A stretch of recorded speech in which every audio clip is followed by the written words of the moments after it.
जैकमाबाद में 3 साल से लेकर हेडमास्टर की पोस्टिंग न देने पर जिला जैकमाबाद के टीचरों की जानिब से रैली निकाली गई। मजीद जानते हैं मोहम्मद अकरम कोसो की इस रिपोर्ट में। इस वक्त मौजूद हूँ जैकमाबाद प्रेस क्लब के बाहर, जहाँ पर गेस्टार की जानिब से एहतजाजी मुजाहरा किया जा रहा है। आओ मजीद जानते हैं उनका क्या कहना है इस हवाले से। मुतालबात यही है कि हमारे 3 साल से हेडमास्टरों की पोस्टिंग नहीं हो रही है, इसीलिए हमारे स्कूल के सारे ज़िले के जो भी स्कूल हैं वो मुतासर हो रहे हैं। उसमें हमारे जीपी फंड हैं, उस्तादों के रिटायरमेंट है, फोत हो गए हैं, उनके बड़े बड़े मसले हैं। स्कूल के बजट है, एसएमसी फंड है, वो कुछ भी नहीं मिल रहा है। इसीलिए हमारे स्कूल के तमाम जो भी कारोबार है वो बंद पड़े हुए हैं। इसीलिए हम सेक्रेटरी साहब से मुतालबा करता है फुल फोर जल्द से जल्द इनको पोस्टिंग दी जाए और हमारा मसला हल कर। 3 साल पहले 59 टीचर्स को प्रोमोट करके HST किया गया था, जिस पर उस कमेटी का DPC कमेटी की साइंस भी हैं और उनके बाद उनको आज तक पोस्टिंग नहीं दी गई।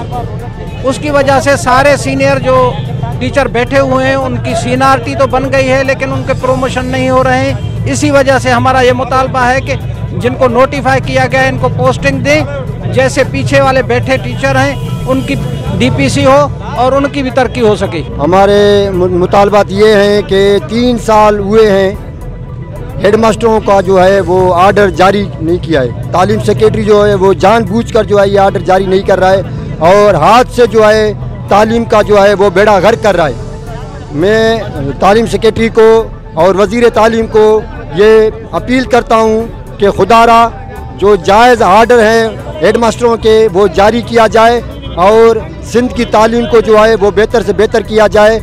और दूसरी बात यह है कि जब हेडमास्टरों के आर्डर हो जाएंगे तो इस तरह जो है उनको DD पावर भी मिल जाएंगे।